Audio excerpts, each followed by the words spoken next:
Hi friends, welcome to my channel. This video is sponsored by BuyMote app.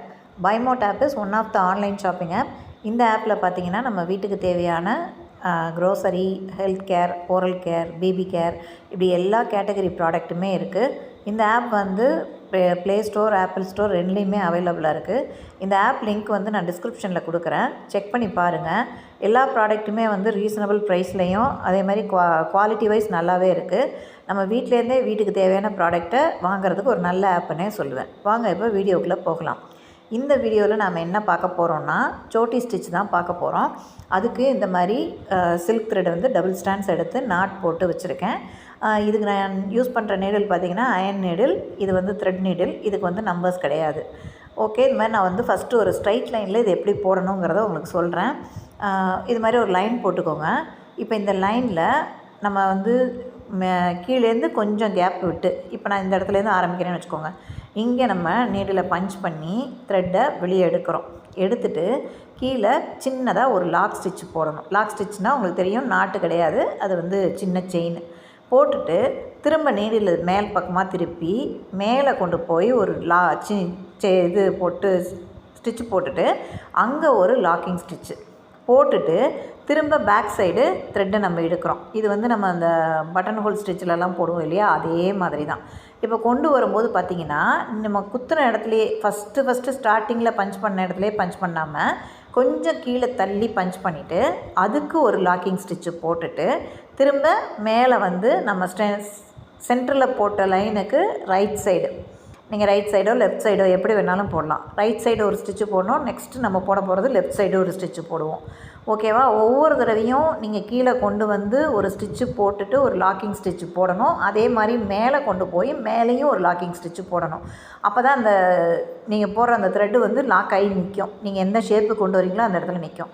ஓகேவா? ஒவ்வொரு தடவையும் நம்ம வந்து கொண்டு போகும்போது கீழே இறக்கிக்கிட்டே போகணும். அது ஏன் இறக்குறோன்னா இந்த ஸ்டிச்சோட லென்த்தை வந்து இன்க்ரீஸ் பண்ணுறதுக்காக தான் அங்கே இறக்குறோம். இதே மாதிரி நம்ம ஏன் சைடில் இன்க்ரீஸ் பண்ணுறோம் அப்படின்னா ஸ்டிச்சோட பிரெத் வைஸ் அகலத்தையும் அதிகப்படுத்தணும். நமக்கு எந்த அளவுக்கு அகலம் தேவையோ அந்த அளவுக்கு சென்டரில் ஒரு லைன் போட்டிருக்கோன்னா சைடு, இந்த சைடு லெஃப்ட்டு ரைட்டுன்னு மாற்றி போட்டுகிட்டே போகிறோம். நான் வந்து இப்போ எனக்கு இந்த 5 லைன்ஸ் போட்டால் போதும். சென்டரில் 1 போட்டேன், லெஃப்ட் சைடு 2ன்னா ரைட் சைடு 2, இந்த மாதிரி போட்டுட்டு நான் கம்ப்ளீட் பண்ணிக்கிறேன். எப்பயும் மேலே போடுற அந்த லாக்கிங் ஸ்டிச்சாக அதை வந்து என்ன பண்ணோன்னா மேலே போடுங்க. ஸ்டிச்சு போட்டதுக்கு மேலே போடுங்க, கீழே போடக்கூடாது. இப்போ என்ன பண்ணுறேன், நான் வந்து எனக்கு இந்த அகலம் போதும் அப்படின்னு நான் முடிச்சிட்டேன்னா நான் என்ன பண்ண போகிறேன்னா இந்த இடத்துல ஒரு லாக் போட்டுட்டு அந்த எல்லா ஸ்டிச்சையும் கவர் பண்ணுற மாதிரி மேலே ஃப்ரம் லெஃப்ட் டு ரைட் வந்து ஒரு ஸ்டிச்சு போட்டுட்டு அதோட லாக்கை வந்து மேல் நோக்கி கொண்டு போடுறேன். நல்லா பாருங்கள், கீழே இறக்கி போடக்கூடாது, மேலே லாக் போட்டுட்டு திரும்ப அதை டவுனில் கொண்டு வரேன். கீழே கொண்டு வந்து அங்கே ஒரு லாக்கு. இதே தான் திரும்ப ரிப்பீட் பண்ண போகிறோம். இப்போ என்ன பண்ண போகிறோம்னா மேலே வந்து அதை கம்ப்ளீட் பண்ணியாச்சு இல்லையா. இப்போ கீழேருந்து எடுத்துகிட்டு வரும்போது இந்த மேலே போட்ட ஸ்டிச்சிலேருந்து ஒரு குறிப்பிட்ட தூரம் வச்சுக்கோங்க. அந்த டிஸ்டன்ஸ் பார்த்திங்கன்னா ஈவனாக இருக்கணும். அடுத்தடுத்து போகிறப்பையும் அந்த ஈவனாக இருக்கணும். அங்கே வந்து கொண்டு வந்து ஒரு ஸ்டிச்சு போட்டுட்டு ஒரு லாக்கு, திரும்ப லெஃப்ட்லேருந்து ரைட்டுக்கு கொண்டு போய் இதை கவர் பண்ணுற மாதிரி ஒரு ஸ்டிச்சு, அதுக்கு ஒரு லாக், அதை போட்டுட்டு திரும்ப கீழே கொண்டு போகணும். அந்த லென்த்தை வந்து இன்க்ரீஸ் பண்ணிக்கிட்டே போனீங்கன்னா தான் உங்களுக்கு வந்து போட வரும். இல்லை அப்படியே பாதியிலே இருந்துச்சுன்னா குறுகிட்டே போயிடும். நீங்கள் குத்துன இடத்துலேயே குத்தி எடுத்திங்கன்னா அந்த லென்த்து வந்து கம்மியாயிடும். ஸோ அந்த மாதிரி இல்லாமல் நம்ம என்ன பண்ணோன்னா இதை வந்து இறக்க கீழே கொண்டு போயிட்டே இருந்திங்கன்னா தான் உங்களுக்கு லென்த்து வந்து வந்துக்கிட்டே இருக்கும். ஓகேவா? அதுக்குன்னு ரொம்ப இது பண்ணிட்டு போக வேண்டாம். கொஞ்சம் போடுற ஸ்டிச்சை விட கொஞ்சம் கீழே இறக்கி போட ஆரம்பிங்க. நீங்கள் இந்த சைடில் கொண்டு போகிற ஸ்டிச்சு போடுறோம் இல்லையா, அந்த லென்த்து வந்து கொஞ்சம் ஈவனாக இருக்கிற மாதிரி இருந்ததுன்னா ஸ்டிச்சு பார்க்கறதுக்கு ரொம்பவே நீட்டாக இருக்கும். இந்த ஸ்டிச்சை வந்து நம்ம நெக்லைனில் ரொம்ப அழகாக இருக்கும், போட்டிங்கன்னா யூஸ் பண்ணலாம். அதாவது ஒரு 3 லைன் ஜரி லைன் கொடுத்துட்டு ஒரு சுகர் பீட் லைன் கொடுத்துட்டு சென்டரில் இந்த ஸ்டிச்சை போட்டு கார்னரில் அடுத்த ஒரு சுகர் பீட் லைன் கொடுத்துட்டிங்கன்னா பார்க்குறதுக்கே ரொம்ப அழகாக இருக்கும். இது வந்து நிறைய உங்களுக்கு வந்து இப்போ ஒரு பீகாக் அவுட்லைன் மட்டும் போடுறீங்கன்னு வைங்களேன், அதை வந்து இந்த மாதிரி கூட போடலாம். அதுவும் வந்து ஒரு மாதிரி பார்க்குறதுக்கு நல்லாயிருக்கும். மேங்கோ டிசைன் அவுட்லைன் போடும்போது இதை போடலாம். உள்ளே வேறு ஏதாவது நம்ம ஃபில்லிங் கொடுக்க போகிறோம் அப்படின்னா நான் இப்போ 5 லைன்ஸ் போட்டேன் இல்லையா, அதை வந்து வெறும் 3 லைன்ஸ் மட்டும் கவர் பண்ணி நம்ம ஒரு மேங்கோ டிசைனில் கூட இதை இம்ப்ளிமெண்ட் பண்ணலாம். நம்மளோட இஷ்டம்தான். எந்த டிசைனை எந்த ஸ்டிச்சை எந்த டிசைனுக்கு எப்படி யூஸ் பண்ணுறோங்கிறது அது நம்மளோட ஐடியா தான். நம்ம வந்து எதில் வேணாலும் இதை யூஸ் பண்ணிக்கலாம். ஓகேவா? இதில் பார்த்திங்கன்னா நம்ம சிங்கிள் கலர் மட்டும்தான் யூஸ் பண்ணணுன்னு இல்லை, டபுள் கலர், ட்ரிபிள் கலர், எத்தனை கலர்ஸ் வேணாலும் நம்ம இது இன்க்ரீஸ் பண்ணிட்டே போகலாம். இப்போ நான் வந்து ஒரு 6 ஸ்டிச்சு இந்த மாதிரி போட்டுறேன்னு வச்சுக்கோங்களேன்.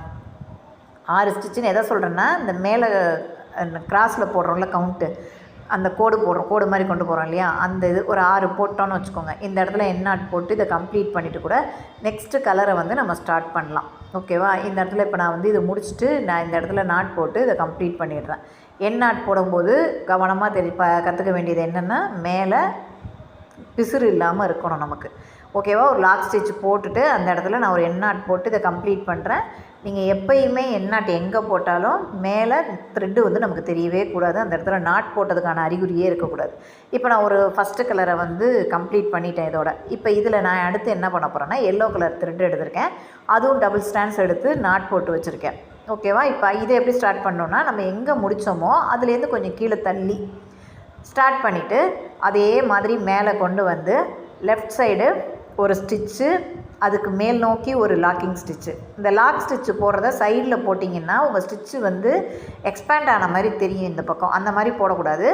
மேல் நோக்கி போட்டுட்டு அதை திரும்ப இப்போ அந்த பக்கம் போடுறதும் பாருங்கள், நான் மேல் நோக்கி தான் போடுறேன். போட்டுட்டு பக்கத்தில் போட்டிங்கன்னா ஸ்டிச்சு எக்ஸ்பேண்ட் ஆகிட்டே போயிடும். அந்த மாதிரி போடக்கூடாது. மேல் நோக்கி போட்டுட்டு அதுக்கப்புறம் கீழே இழுத்து அங்கே ஒரு ஸ்டிச்சு, தென் ஒரு லாக்கிங் ஸ்டிச். இதே தான் வந்து கண்டினியூஸாக நீங்கள் போட போகிறீங்க. ஜஸ்ட் இதை வந்து நீங்கள் ஒன்றுமே வேண்டாம், எனக்கு சிம்பிளாக டிசைன் வேணும்னு கேட்குறாங்க ஒரு கஸ்டமர் அவங்களுக்குன்னா, இதை போட்டோம்னாலே ஒரு கிராண்ட் லுக்கும் கிடைக்கும். எனக்கு சிம்பிளாக வேணும், ரொம்ப பெருசாக ஒர்க்கெலாம் வேண்டாம், பட் எனக்கு கிராண்ட் லுக்காக இருக்கணும், நெக்லைன் கிராண்ட் லுக்காக இருக்கணும் அப்படின்னு சொன்னாங்கன்னா இதை போட்டு நம்ம போட்டு கொடுத்தோம்னா அழகாக இருக்கும். ஒரு மல்டி கலர் சாரீ இருக்குது அப்படின்னா அதில் ஒரு 2 கலர் நம்ம சூஸ் பண்ணிவிட்டு இல்லை 3 கலர் சூஸ் பண்ணிவிட்டு கூட இந்த ஸ்டிச்சை வந்து நம்ம கலர் கலராக யூஸ் பண்ணி 1 by 1 ஒரு கலர் ஆல்டர்னேட்டிவாக திரும்ப திரும்ப அந்த கலர்ஸ் வர்ற மாதிரி கூட நம்ம போட முடியும். ஓகேவா? இப்போ நான் இதை என்ன பண்ணுறேன்னா, இது போட்டுட்டு இதை வந்து எக்ஸ்பேண்ட் பண்ணிக்கிட்டே போக நீங்கள் எவ்வளோ தூரம் கீழே கொண்டு போகிறீங்களோ அந்த அளவுக்கு உங்களோட ஸ்டிச்சு லென்த்தாக போயிட்டே இருக்கும். இப்போ நெக்லைனில் ஒரு சைட் ஸ்டார்ட் பண்ணி நெக்ஸ்ட் லைன் முடிக்கணும் அப்படின்னா அந்த நீங்கள் எந்த அளவுக்கு கீழே கொண்டு போய் கொடுக்குறோம் இல்லையா, அந்த ஸ்டிச்சை வந்து லென்த் இழுத்துகிட்டே போக தான் உங்களுக்கு இந்த ஸ்டிச்சோட லென்த்தே வர ஆரம்பிக்கும். இல்லை எனக்கு வந்து நான் போட்டு இதோட முடிக்க போகிறேன், நெக்லைனை முடிக்க போகிறேன், இல்லை ஒரு ஸ்பேஸ் கொடுத்து அதை முடிக்க போகிறேன் அப்படின்னா நம்ம என்ன பண்ணணும், இந்த கீழே இழுத்துட்டு போகிறோம் இல்லையா, அந்த ஸ்டிச்சோட லென்த்தை வந்து கம்மி பண்ணிக்கிட்டோம்னாலே போதும். அது கம்மி பண்ணி கொஞ்சம் போட பார்த்திங்கன்னா அது குறுகிட்டே வந்துடும். உங்களுக்கு தெரியும், நெக்கு இந்த பக்கம் ஆரம்பித்து ரைட் சைடில் ஆரம்பித்து லெஃப்ட் சைடு போகிறோம் அப்படின்னா இந்த அளவுக்கு எனக்கு லென்த்து போக வேண்டாம், இது போதும் அப்படின்னு நினச்சோம்னா அந்த இடத்துல குறிக்கணும். இப்போ பாருங்கள், நான் வந்து கீழே இழுத்து குத்துற டிஸ்டன்ஸை வந்து கம்மி பண்ணிவிட்டு நீங்கள் இதுக்கப்புறம் போட்டு கம்ப்ளீட் பண்ணிடலாம். அவ்வளோதான். உங்களுக்கு வந்து கீழே வரைக்குமே கொண்டு போகலாம். ஒரு லாஸ்ட் கார்னர் வரைக்கும் இது வந்து ஒரு 2, 4, 6, 7 போட்டிருக்கேன்னா இன்னும் ஒரு 2 கூட நம்ம போட்டாக்க இது ஃபினிஷ் பண்ணிட முடியும். இதுக்கப்புறம் நான் வந்து லென்த்தை இன்க்ரீஸ் பண்ணிட்டு போகாமல் எந்த இடத்துல நீடில் பஞ்ச் பண்ணுறனோ அங்கேயே தான் பஞ்ச் பண்ணி முடிக்க போகிறேன் நான். ஓகேங்களா? நல்லா பார்த்துக்கோங்க. நான் எங்கே எடுத்து இங்கே அங்கேயே தான் பஞ்ச் பண்ணி அங்கேயே தான் திரும்ப நான் குத்தி எடுக்க போகிறேன். இது லென்த்து எனக்கு போதும்னு தோணுதுன்னா அதோட முடிச்சிடணும். ஸோ இப்படி தான் வந்து நம்ம இன்க்ரீஸ் பண்ணுறது டிக்ரீஸ் பண்ணுறது இந்த மாதிரி மெத்தடில் தான் பண்ணுவோம் இந்த ஸ்டிச்சு. இது எல்லோரும் ப்ராக்டிஸ் பண்ணுங்கள். அடுத்து வந்து இது எந்த ஷேப்பில் போடணுங்கிறதையும் நான் வந்து அடுத்து வீடியோவோட எண்டில் சொல்லியிருக்கேன். ரொம்பவே யூஸ்ஃபுல்லாக இருக்கும் இந்த ஸ்டிச்சு. இந்த ஸ்டிச்செல்லாம் போட்டு பழகிட்டிங்கன்னா சில்க் த்ரெட்டில் ஒரு பெரிய என்ன சொல்கிறது, எல்லா ஸ்டிச்சுமே உங்களுக்கு போட வந்துடும் கையில். அந்த அளவுக்கு ப்ராக்டிஸ் ஆகிடுவீங்க அதில். ஏன்னா இது செயின் ஸ்டிச்சில் ஆரம்பித்து நம்ம எல்லா ஸ்டிச்சையுமே கொண்டு வரோம் பாருங்கள். நீடிலோட ப்ராக்டிஸ் வந்து ரொம்பவே நல்லாயிருக்கும். த்ரெட்டு ஹேண்டில் பண்ணுறதாகட்டும், நீடில் ஹேண்டில் பண்ணுறதாகட்டும், ரெண்டுமே வந்து உங்களுக்கு பிக்கப் ஆகிடும், ஸ்பீடு பிக்கப் ஆகிடும். ஓகேங்களா? அதனால் இது வந்து ரொம்ப இம்பார்ட்டண்ட்டான ஸ்டிச்சு தான். அதனால் இதை ரொம்ப கவனமாக போடுங்க. ஏதாவது டவுட் இருந்தால் கமெண்ட் செக்ஷனில் கேளுங்க, இல்லைன்னா வாட்ஸ்அப் குரூப்பில் இருக்கீங்கன்னா வாட்ஸ்அப்லேயும் கேளுங்க, நான் உங்களுக்கு கிளியர் பண்ணித்தரேன். ஓகேவா? இப்போ இது பாருங்கள், நான் இங்கே வந்து இதோட முடிச்சுட்டு இந்த இடத்துல எண்ணாட் போட்டு இந்த ஸ்டிச்சை கம்ப்ளீட் பண்ணிக்கிறேன். ஓகேவா? அவ்வளோதான். இதுதான் இந்த ஸ்டிச்சு. இது முடிஞ்சுது. இதுக்கப்புறம் இந்த லென்த் வைஸ் எனக்கு போதுங்கிறப்ப நம்ம இந்த மாதிரி போட்டு கம்ப்ளீட் பண்ணிட வேண்டியது தான். அவ்வளோதான். இப்போ இந்த ஸ்டிச்சை வந்து நீங்கள் இந்த மாதிரி ஒரு கர்வ் லைனில், ஜஸ்ட்டு ஸ்ட்ரைட் லைனில் போடுறத காட்டிலும் கர்வ் லைனில் ப்ராக்டிஸ் பண்ணுங்கள். அடுத்து இந்த மாதிரி ஒரு லோட்டஸ் டிசைன் போட்டுக்கோங்க. அந்த லோட்டஸ் டிசைனில் நீங்கள் டபுள் கலர் யூஸ் பண்ணுறதுனாலும் பண்ணலாம். சென்டரில் ஒரு கலர், 2 பக்கம் இருக்க பெட்டலுக்கு ஒரு கலர், அந்த மாதிரி கூட கொடுக்கலாம். இல்லை ஒரே சிங்கிள் கலர்லேயே நான் போட்டு முடிக்கிறேன் அப்படின்னா கூட முடிக்கலாம். ஒன்றும் பிரச்சனை இல்லை. உங்கள் இஷ்டம் தான். நீங்கள் கலர் சூஸ் பண்ணுறது எப்படி வேணாலும் சூஸ் பண்ணி கொடுத்துக்கலாம். ஆரி கிளாஸில் ஜாயின் பண்ணணுன்னு நினச்சிங்கன்னா மேலே தெரிகிற வாட்ஸ்அப் நம்பருக்கு கால் பண்ணுங்கள், இல்லை மெசேஜ் பண்ணுங்கள். நான் கிளாஸ் டீட்டெயில் சொல்கிறேன். வாட்ஸ்அப் குரூப்பில் ஜாயின் பண்ணிவிட்டு ஒர்க்கை ஸ்டார்ட் பண்ணிக்கலாம். ஓகேவா? நம்ம சேனலை சப்ஸ்கிரைப் பண்ணிக்கோங்க. பெல் ஐக்கானை கிளிக் பண்ணி ஆல்னு நோட்டிஃபிகேஷன் கொடுத்துக்கோங்க. அப்போ தான் அப்கமிங் வீடியோஸ் எல்லாமே உங்களுக்கு நோட்டிஃபிகேஷனாக வர ஆரம்பிக்கும். ஃப்ரெண்ட்ஸுக்கும் ஷேர் பண்ணுங்கள். நெக்ஸ்ட் வீடியோவில் நெக்ஸ்ட் ஸ்டிச்சில் பார்க்கலாம்.